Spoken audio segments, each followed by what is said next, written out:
Family dinner. The table is set with candles, red carnations, and a yellow tablecloth. We decorate every napkin with a sprig of rosemary, like Grandma used to for special occasions. A good table requires color, texture, and smell even before the food is served, I remember her saying. Everything needs to be picked out carefully. Don't choose flowers that have too strong a scent that will compete with the food. That's why carnations are perfect. They're bright and colorful, and their scent is subtle. To add some greenery, mix in some herbs with the flowers. Basil, rosemary, and thyme from the garden will complement most dishes. Remember, everything serves a purpose. A tray is set with very small cangrejitos, and next to it there's a warm loaf of bread wrapped in a white tea towel. Doña Esperanza is in the kitchen frying the plantains. The congri and the ropa vieja are in the oven, so they'll stay warm until we're ready to eat. Mommy brings a lettuce and tomato salad into the dining room. She looks beautiful in her blue dress, the color of the ocean. Lisa cuts a tiny carnation bud and pins it on Mommy's dress. Karen and Sylvia arrive with a fruit basket, a pineapple surrounded by pears, apples, and mangoes. Mommy gives them each a thank you hug and places the basket on the table. Now our table really does look like a painting, a true feast. We all sit down at the table, Mommy at the head, Lisa and Doña Esperanza on one side, and Karen and Sylvia on the other. I bring a chair in from the kitchen and sit between my friends, leaving the other end of the table open for Grandma because I know she's here with us. Don't tell me you're waiting for your grandma to show, Sylvia begins to say, but Karen elbows her, not very subtly. No, I tell her, I just wanted to leave a special place for her because I know that she's watching us. Seriously, Celeste? Says Sylvia. You're going to kill me, girl.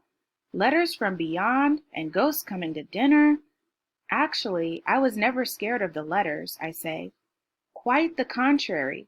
They made me feel better. I still wonder how she did it, but I'm afraid I'll never find out. I can tell you, says Doña Esperanza. Everyone stares at her stunned. Before she died, your grandma left me a pack of letters, each of them sealed and addressed to you. She told me to mail them after she passed, every 5 days, so that every week you'd have a new one.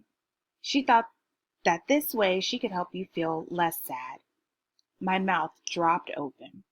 I never would have guessed that it was Doña Esperanza who sent them. But now it all makes sense.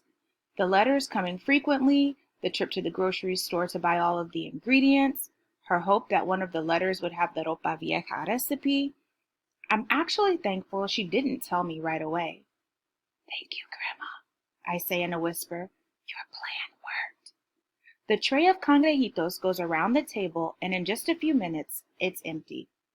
Doña Esperanza tells us about the time she and Grandma went out for groceries and the car broke down on the way back.